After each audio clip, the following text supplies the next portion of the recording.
कृषि मंत्री बादल पत्रलेख ने जन्माष्टमी के दिन से पशुपालकों के लिए ₹1 प्रति किलो दूध में राज्य सरकार की ओर से अनुदान दिया जाएगा ताकि किसान आर्थिक रूप से सबल हो सके। राज्य सरकार ने इस योजना की घोषणा बजट सत्र के दौरान किया था। बनती है, अपनी योजनाओं को लाती है। शुरू से ही दुग्ध व्यवसाय को बढ़ावा देने के लिए पिछली सभी सरकारों ने अपने अपने विजन के साथ प्रयास किए। वर्तमान में गठबंधन सरकार में हम लोगों ने देखा कि इस सेक्टर को यदि सही में हम बढ़ावा देना चाहते हैं, दो तरह की बात है। एक तो हम रॉ दूध को गर्म करके पीते हैं, और एक है कि हम डेयरी में भेजते हैं, जो प्रोसेस्ड होता है वो मिल्क को पीते हैं। बहुत फ़र्क है। इसमें जर्म्स होने की संभावना ज़्यादा है, जो रॉ दूध हम सिर्फ गर्म करके पीते हैं। लेकिन जो प्रोसेस्ड होता है मिल्क, जिसको पाश्चराइज्ड करता है, उस मिल्क को यदि आप ग्रहण करते हैं तो आप सैकड़ों तरह की अनदेखी बीमारियों से दूर होते हैं, जो माइक्रो पार्टिकल्स होते हैं।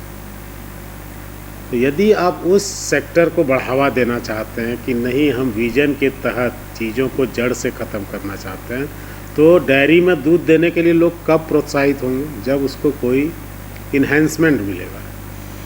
इन्हेंसमेंट कहाँ से मिलेगा? या तो बोनस के रूप में जो डेयरी में दे रहा है वो दे रहा है, या फिर सरकार इस पर सोच सकती है कि हम अभी 1,20,000 लीटर दूध प्रतिदिन कलेक्ट करते हैं, तो मतलब मेरे विभाग से डेली 1,20,000 रुपया उस दूध के एवज में 40,000 परिवारों को जाएगा।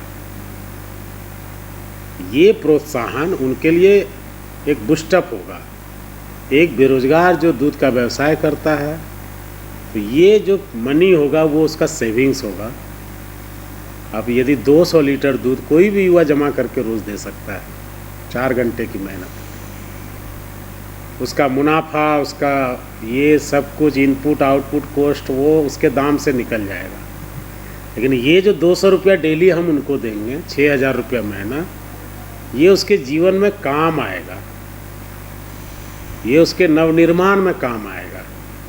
और जो इस तरह की डायरियाँ आप देख रहे हैं कि साहेबगंज में, पलामू में, देवघर में, सब जगह हम खोलने जा रहे हैं, फिर जमशेदपुर में, फिर गिरिडीह में, और उसके बाद DMFT से भी हम फंड ले रहे हैं। चतरा में और जगह भी बात हो रहा है, धनबाद में भी टेक ओवर कर रहे हैं। या फिर सुधा का भी रीऑर्गेनाइजेशन एक्ट के तहत, जो अभी भी सुधा में बिहार से दूध आता है, झारखंड में प्लांट है, उस समय के दोनों राज्य सरकारों के बीच में कोई कम्युनिकेशन गैप रह गया था, कोऑर्डिनेशन नहीं हो पाया था, या लोगों ने ध्यान नहीं दिया था, जिसके कारण आज भी वो प्रॉपर्टी यदि बाय लॉ हम जाएं तो हमारी है, लेकिन आज भी वो बिहार से रन हो रहा है। बिहार से रन ही नहीं हो रहा है, 80% इनटेक जो है दूध, वो भी बिहार से आ रहा है। यदि यहाँ के पशुपालकों के पास दूध है और यहीं सफिशिएंट है, तो वहाँ भी मटेरियल कॉस्ट कम होगा। बिहार से दूध लाना और यहीं से दूध लेना, ये ज़्यादा फायदेमंद होगा, उनको बोनस ज़्यादा मिलेगा। इन सब चीज़ों को लेकर विभाग ने काफ़ी मंथन किया। चूँकि मैं खुद किसान परिवार से हूँ, खेती किसानी का दर्द समझता हूँ, कैसे उनको बूस्टअप हो। आप खा लेंगे, पी लेंगे, अपना परिवार चला लेंगे, लेकिन अगली साल एक गाय खरीदना है, एक मवेशी खरीदना है, एक गोपालक को ये पूंजी नहीं बचती। लेकिन ये यदि 72,000 रुपया उसके खाते में चले जाए, या 50,000 रुपया दे जाए, उसका एक पूंजी भी निर्माण होगा। वो फिर एक गाय खरीद सकता है और अपने चीज़ों को मल्टीपल ये कर सकता है, इसमें आगे जा सकता है। और आप जानते हैं कि दुग्ध के क्षेत्र में अपार संभावनाएं हैं। मिल्क प्रोडक्ट्स भी हम बहुत ज़्यादा तैयार कर सकते हैं। देवघर, बासुकीनाथ सब हमारे यहाँ पड़ता है, जहाँ की इसकी खपत ज़्यादा है। यहाँ का खोआ, यहाँ का पेड़ा, यहाँ से पूरे देश विदेश में जाता है, तो है, मार्केट है।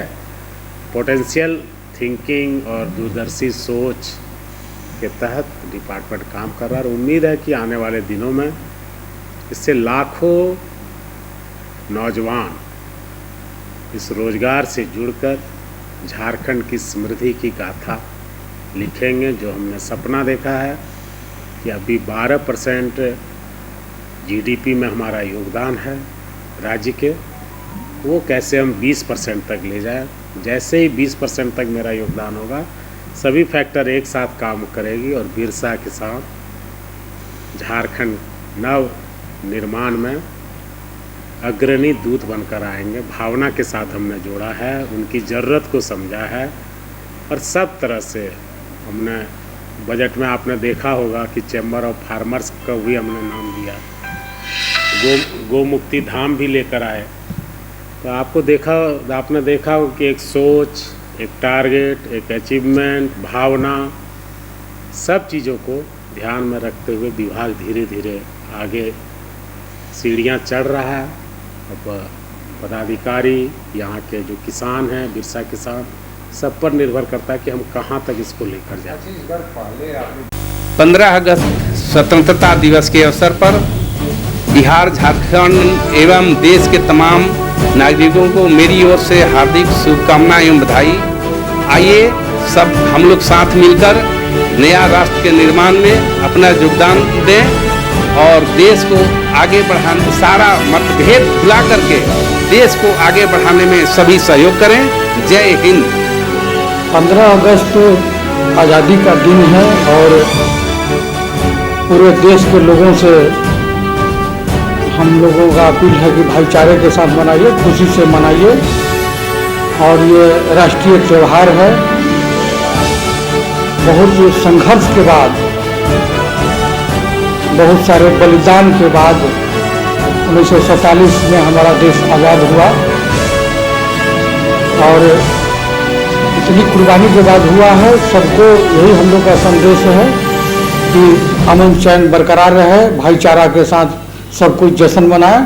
15 अगस्त के सभी देशवासियों को, झारखंड वासियों को समाजवादी पार्टी की ओर से हार्दिक शुभकामनाएं। 75वें स्वतंत्रता दिवस के शुभ अवसर पर युवा राष्ट्रीय जनता दल परिवार झारखंड प्रदेश की ओर से झारखंड, बिहार समेत तमाम देशवासियों को स्वतंत्रता दिवस की हार्दिक बधाई एवं शुभकामनाएं।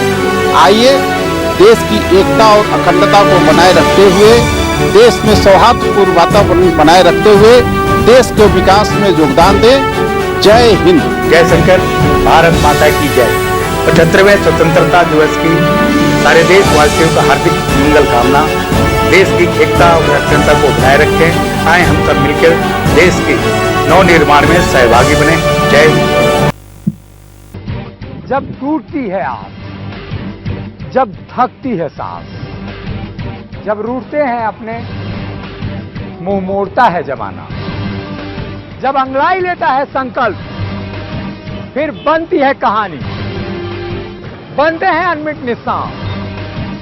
देखिए मेरे साथ संघर्ष की दास्तान।